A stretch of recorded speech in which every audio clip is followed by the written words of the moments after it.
So this is a video about this plant that was sold about 10 days ago. It's looking like this, and I'll show a photo of how it looked like before. As you can see, it's looking very sad with dead leaves, and in the middle you'll see it's not looking great in there. There's also some dead leaves in there.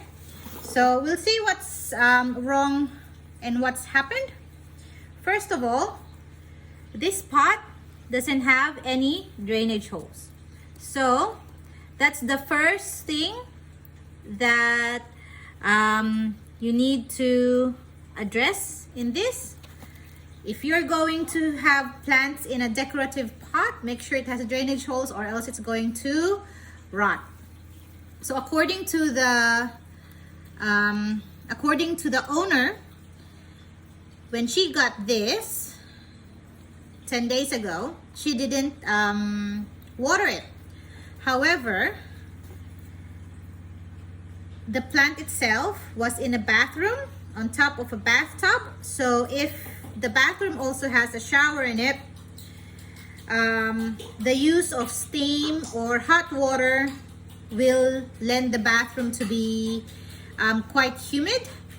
And so even though she hasn't watered it, this plant will still soak up some of the humidity, and because it doesn't have any drainage holes, there is nowhere for the water to go, and it will just sit in the pot itself. So what I'm going to show now is I'm going to take this off and see what we can save. So they have asked if I can repot it into the same container. However, as I told her husband, I don't think that's possible because, first of all, since the plant has died, some of the plant has died so much, this is going to turn up into a smaller plant as soon as I'm done taking off the dead bits, which means that it can't go into the same pot because the pot now will be a lot bigger, which means it will hold water, and then again will cause it to have root rot. And now that I've seen that it doesn't have drainage holes, the more that I do not recommend putting the plant back into this pot. So I'm just going to take this off of the pot as it is. Let me just cover my iPad just so it doesn't get dirty. So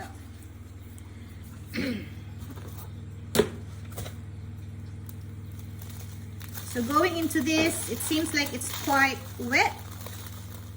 I can feel the soil is really still wet in there. So she has used the same, so I'll show you. As you can see, I've taken off the plant, and that's the soil there. And it looks still, as you can see from the dark color, it still looks quite wet. And it's very compact. So there is nowhere for the water to go. As you can see, there you go. So the darker the soil is, usually it means that it's wet.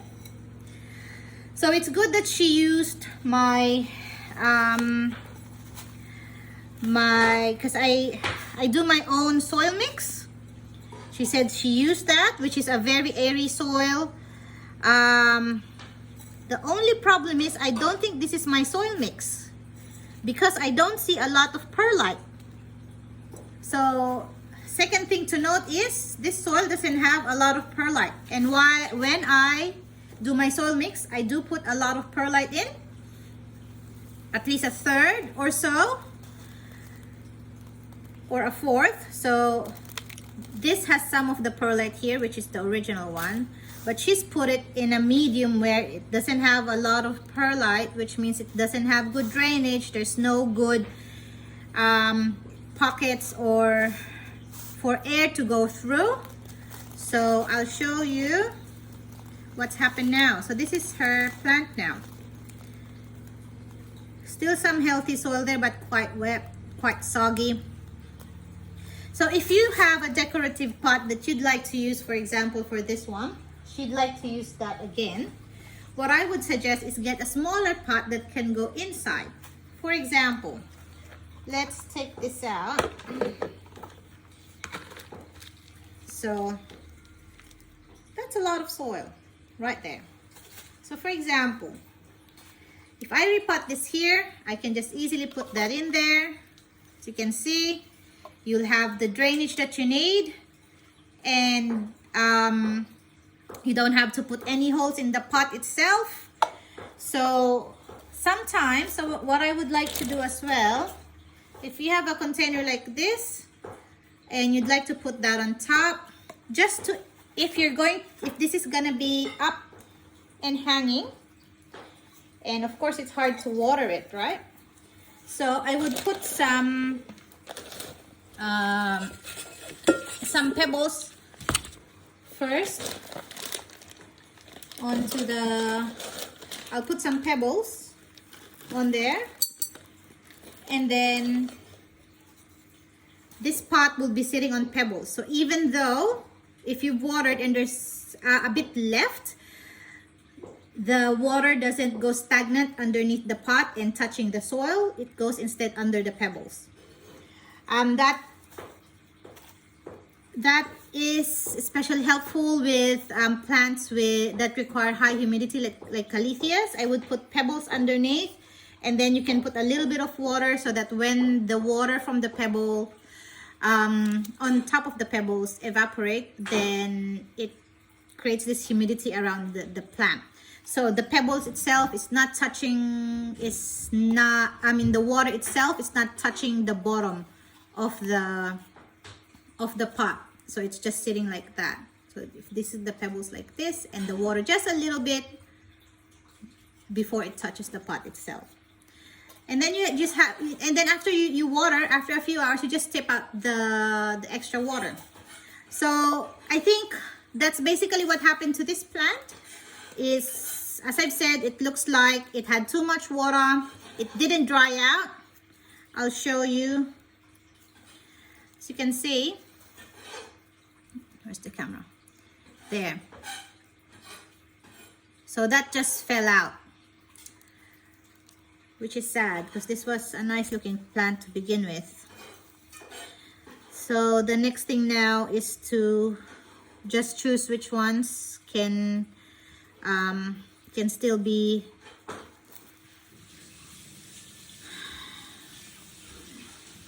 repotted and which cannot. Now with this type of plant, this is a Tradescantia tricolor fluminensis. They're very easy to grow.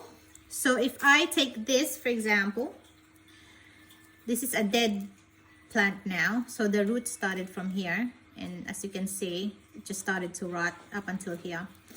What I can do is,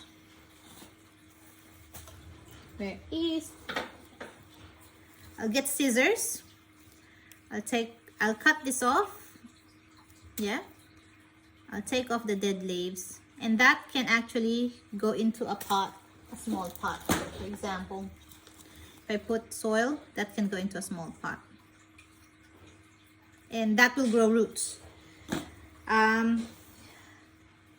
That is how I propagated these. Yeah, so that just started, so I can just pop this in there. So that's how these started, and I'll show you a few more of my propagations. There you go.